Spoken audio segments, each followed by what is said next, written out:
Denver Nuggets versus Minnesota Timberwolves. Well mga ka-One Stories, isang malaking katanungan ngayon na sino nga ba ang mananalo sa dalawang bigating team na ito?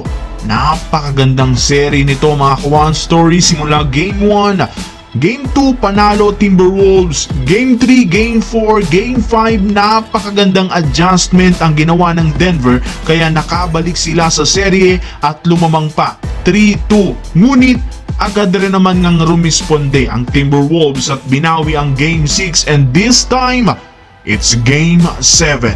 Kaninong estratehiya nga ba ang gagana sa win or go home ng labanang ito? Ang tactician ba ng Nuggets na nagsabing gagawa sila ng dinastiya para mag back-to-back champions?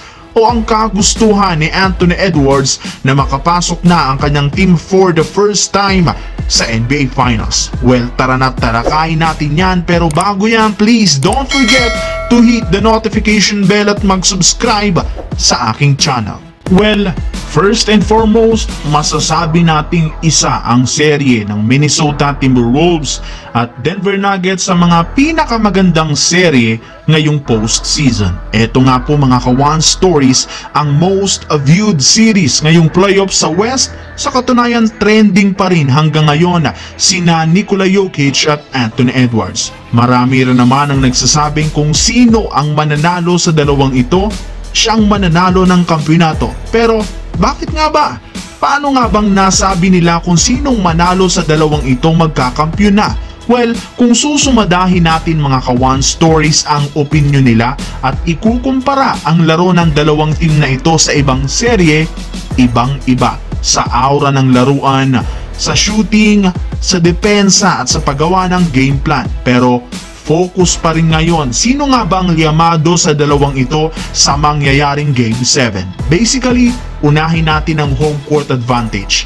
Hawak nga ito ng Denver Nuggets pero hindi pa rin naman sila nakakasigurado lalo pat naipanalo nga po ng Timberwolves ang unang dalawang laro dito. Pangalawa, game plan. Kung titingnan natin ng mga ka-One Stories ang ginawang adjustment ng Minnesota, nakita natin dito ang palaging pag-double team nila sa low post. Kapag hawak nga po ni Nikola Jokic sa elbow ang bola, agad nga itong dinodouble team kaya puwersa nga po siyang ipasa ang bola. At ganun din ang ginawa nila kay Jamal Murray.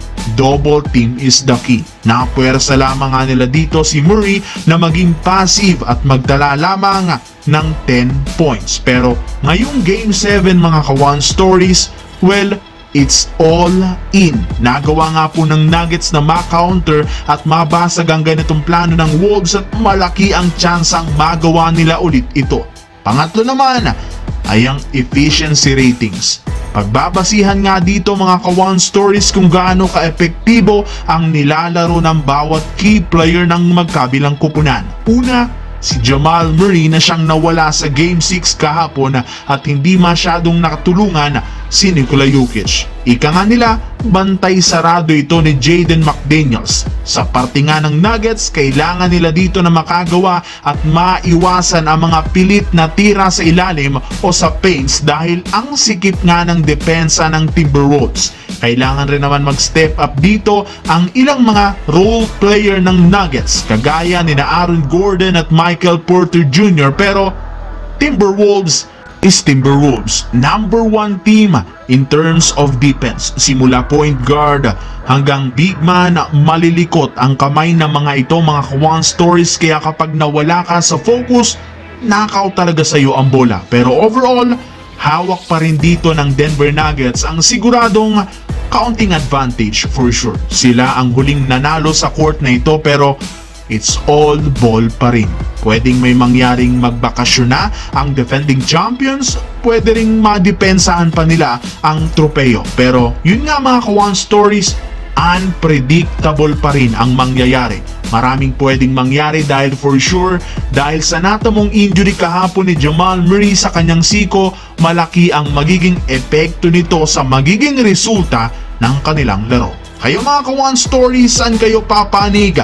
Sa Minnesota Timberwolves pa o sa Denver Nuggets? I-comment nyo lamang yan sa baba at babasahin natin.